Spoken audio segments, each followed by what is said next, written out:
welcome to another edition of Real Estate Investor Talk. And I'm sitting here with Mike Flax. Mike is the CEO of Spear REIT.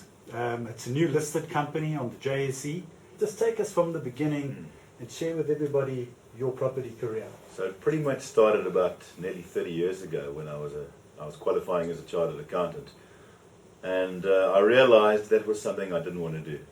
It was the administration, the tediousness of it, made me realize that I better get into marketing and sales. So my cousin Lawrence Seif was starting Seif Commercial at the time in 1989, and he asked me to join him as a broker.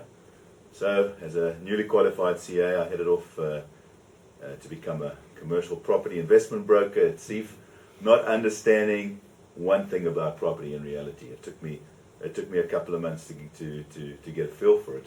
The learning curve was extremely steep, and from there, once I had my feel for the industry, my love began to grow, and it's been a great ride ever since. So what's your market cap right now? So our market cap right now is just over R1 billion. Right.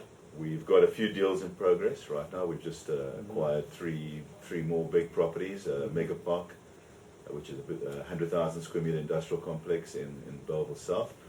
We're issuing some paper and some debt, so that will grow our market cap by another 200 million. We're buying 2 Long Street, that iconic office block in town, and that's going to add another couple of 100 million to our market capitalization and about 400 million to our assets. And we've bought 15 on Orange Hotel. That's got a lease with Marriott for another 15 years. So there's no reason why, with share price growth, we shouldn't be about a 2.5 billion rand company this time next year. Wow. So Mike, would you say it's fair to say that you've actually got the benefit of the growth of the Cape Town market? Because there's been a bit of a property boom in the Western Cape. Yeah. And you think underlying in a lot of your results could be as a result of the performance of the Western Cape as a market? No, I think you're right. I think the Western Cape's been good. It's certainly been great in the residential sphere over the last couple of years. Yeah. We haven't really seen the benefits come through in a large way in the commercial and industrial areas yet, and they're coming. Right. In fact, Semigration, as an example, has brought so many people into the Western Cape. First of all, they've been buying houses here. Yeah. Second of all, they're sitting around thinking, I should start a business. Yeah. They start the business, they need office space. Yeah. And we're seeing office vacancies coming down quite quickly in the Cape Town area. Yeah. There are a lot of these service office companies that have taken space and have absorbed a lot of the vacancy. Yeah. That's besides the redevelopment of commercial space into residential that's taken a lot of the vacancy. So we think commercial rentals are about to run. We're already seeing 300 rand a square meter in places like Claremont.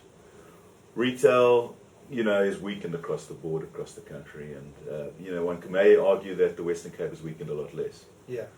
So we aren't necessarily overly focused in retail, but we are buyers for local convenience retail. Mike, give us a little bit more insight to the more human side, because people will look at you and they'll say, "Wow, what a track record! That's pretty impressive."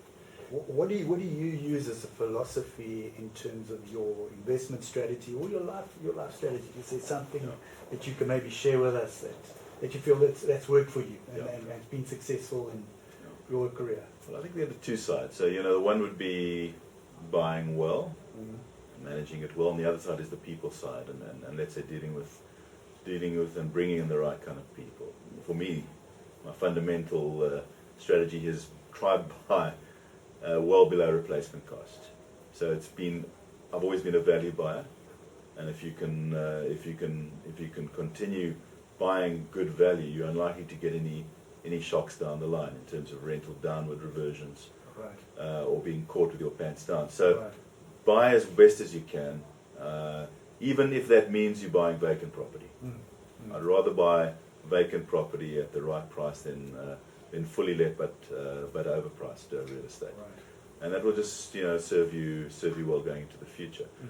The other side, I suppose, has been on the people side, and I've been very, very lucky to have come across some great people along the way. And then to try and build great relationships with brokers and other affiliates and associates in the industry. Great, Mike. I think it's been some great insights there. Just parting shots, going forward. We're in a little bit of tumultuous times politically and all that kind of stuff.